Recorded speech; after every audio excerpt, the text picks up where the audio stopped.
Why this cola very dee. Ding, ding, ding, ding, ding, ding, ding. Do you remember this song which was released in on 16th of November 2011?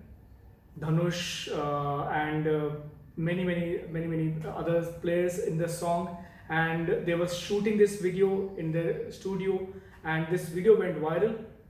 So at that time, I was in Mica doing my brand management, and my roommate Anand Sankar, he woke me up by singing this song, and his voice was not what I would want to hear in the morning. So as soon as I woke up, I asked him that, "What is this Kolaveri? What are you singing?" He said, "No, Ambuj, you won't understand." So I stepped out of my room.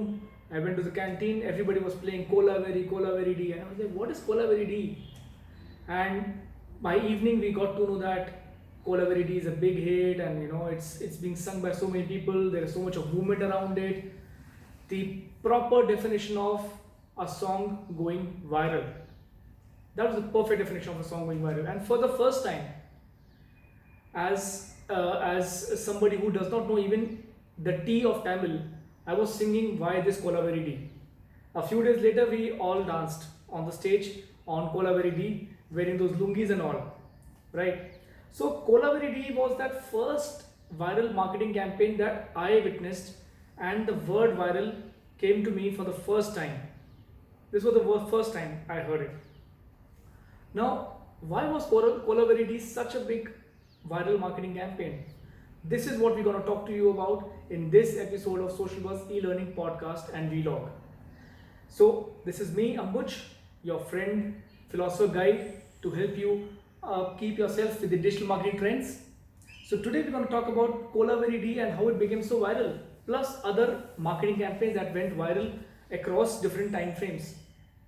Kolaveri D, shot on Dhanush, was actually the first Tanglish song, Tamil plus English song. Plus, Kolaveri D, if you might not be aware of the term, what it means a killer rage. So if somebody irritates you to an extent that you want to kill that person, that's called Kolaveri D. Kolaveri D has some important points to it. It was not just a by chance happening viral marketing campaign. It was very well thought out. For social media on the global scale, it was India's first social media viral campaign, which garnered almost 40 million views in a matter of few weeks. Kolaveri D was also important in our history of marketing campaigns because it was one of the first songs that transgressed India's north-south divide. Never before had any South Indian song received so much of praise, received so much of word of mouth marketing by North India. I know it sounds really bad, but that's a fact. Now, with 40 million views and loads of song downloads, it was definitely a song that nobody could actually ignore. So, the eminent lyricist, Mr. Javed Akhtar, he criticized the song, saying that it's really bad. On the other hand, somebody like the mega star Amitabh Bachchan praised the song. So it was a song that nobody could actually ignore.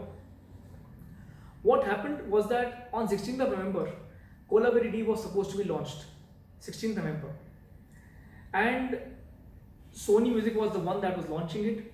And it was heard that the song was leaked out to public on the 1st of November. And there was a bit of curiosity around the song, what the song is all about. So between 1st and 10th November, there was so much of curiosity around the song that it was launched very soon, sooner than the release date. And 16th November, you have the song going out for you. And 16th November onwards, it was only scaling up and up. On Twitter, on social media, on other platforms, it was getting views, mentions, and questions and discussions around it. And on 24th November, that's an important date for political leaders as well. An unfortunate incident happened. Somebody slapped, a young guy slapped Mr. Sharad Pawar on 24th November. And by that time, people knew the definition of Kolaveri D. And on that day, when this unfortunate incident happened where Mr. Sharad Pawar was slapped, there were almost 14,900 tweets on that day people just putting that photo of that unfortunate incident and saying why this Kolavaridi. In the coming days, you would see Netherlands and US and UK. They people over there were doing flash mobs on Kolavaridi. So that campaign spread on the global level like flash, and it became even socially relevant for all of us. People started asking each other why this Kolavaridi. They would make videos singing Kolavaridi in their really bad voices, but they would make videos around it. Groups of children would make videos around it. It became really viral. So this is one India's social viral campaign that we are talking about. Next, this was a campaign that was done during the times of social media. But I'll now take you back to days when social media was not prominent. If you remember, Facebook was founded in 2004, YouTube came about in 2005, and Twitter came about in 2006. So before 2004, your major social media channels were not there. Now I'm going to take you to the campaign which happened much before that. Let's go to 1999. A horror movie was about to be launched.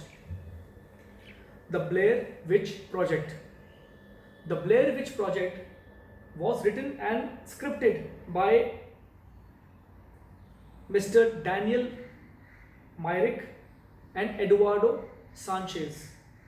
Now these two guys were mavericks, okay, and they were all horror film students, and they had already also casted horror film students. Now this movie was about three film students who hear about the Blair Witch legend, and they wander out in the woods and they vanish.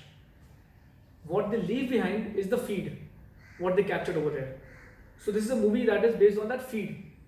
So yes, it is interesting to know, but it's not something out of the box, right? So what happens is that Daniel Myrick and the Eduardo Sanchez, they go on online platforms, online messaging rooms. They go on to discussion forums and all, and they put out their website, and they said that this movie, the Blair Witch Project, is actually based on true incidents. Now a normal horror mystery movie, when spiced up by a real life incident, has a viral content going for it.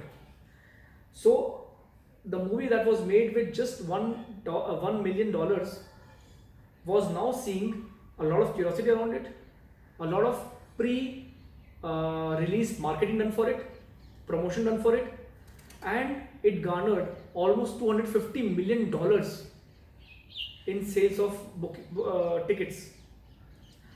So as you can see, even horror movie can go viral if you have the right strategy in place. Next, let's go to Angry Birds. You've played the game Angry Bird, right? You shoot it and it goes on, and a cute little bird breaks everything, and you know it's a cute game. I played it a couple of times and I could not surpass a few stages. Geet was very good at it, but I was not. So anyways, so Angry Birds, the publisher who published Angry Birds, Rovio Entertainment, they had made 52 games earlier, and none of those games were a hit. They were all flops. In this game, again they launched in 2000. I think they launched in 2009, December 2009, and there were no takers for it. No takers for the Angry Birds game. So they did not lose hope. They started a small pilot project. They talked to Finnish people. They engaged with a small Finnish community, Finland community, and they started selling the game to them. And soon they started getting some downloads, because they saw that English-speaking people are not really open to our game. So they started talking to Finland guys, and they were open for it. From Finland, they spread to other parts of Europe, and soon they had 40,000 downloads within a few weeks. Now these guys started thinking that how should we expand to UK and US, which are the English-speaking countries, geographies. Now they tie up with Chilingo.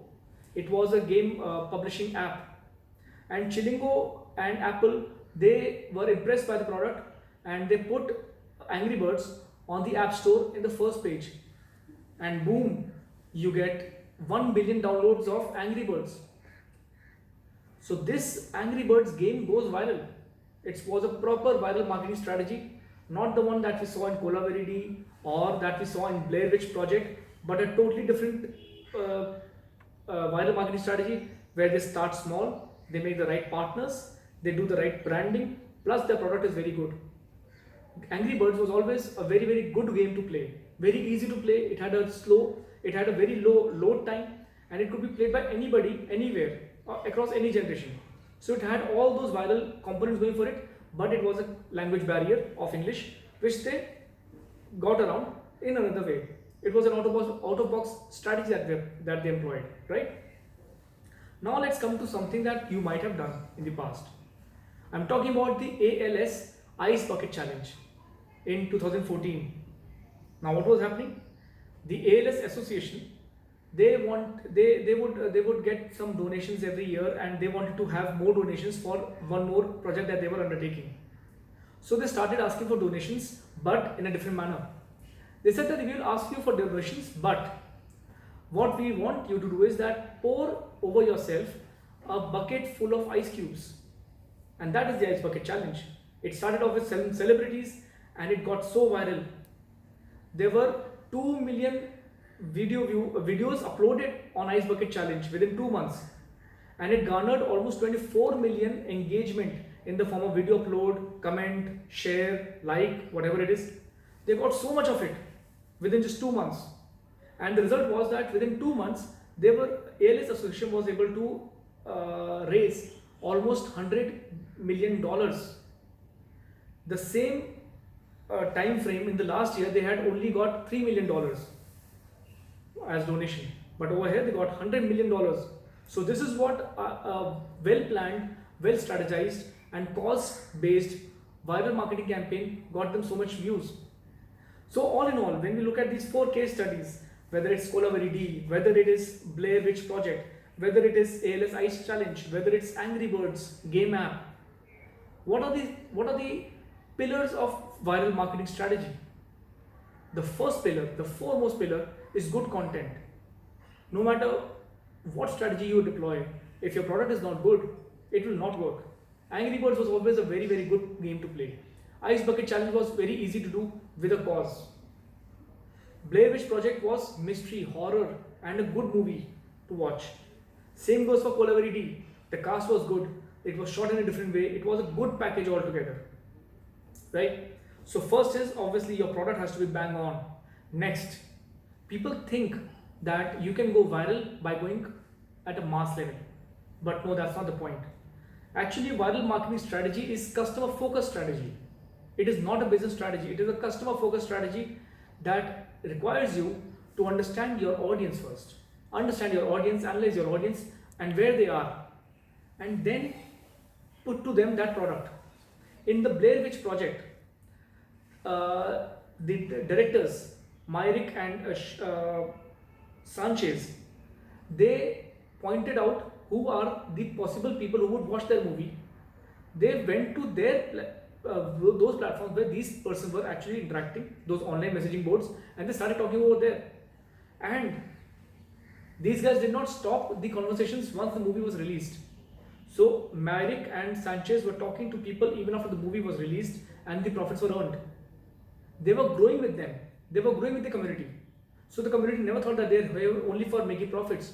They thought that they're actually here to sell a concept or a story, or talk to us more about that story. So viral marketing campaign is actually interactive, it is continual in nature, and it is based on conversations.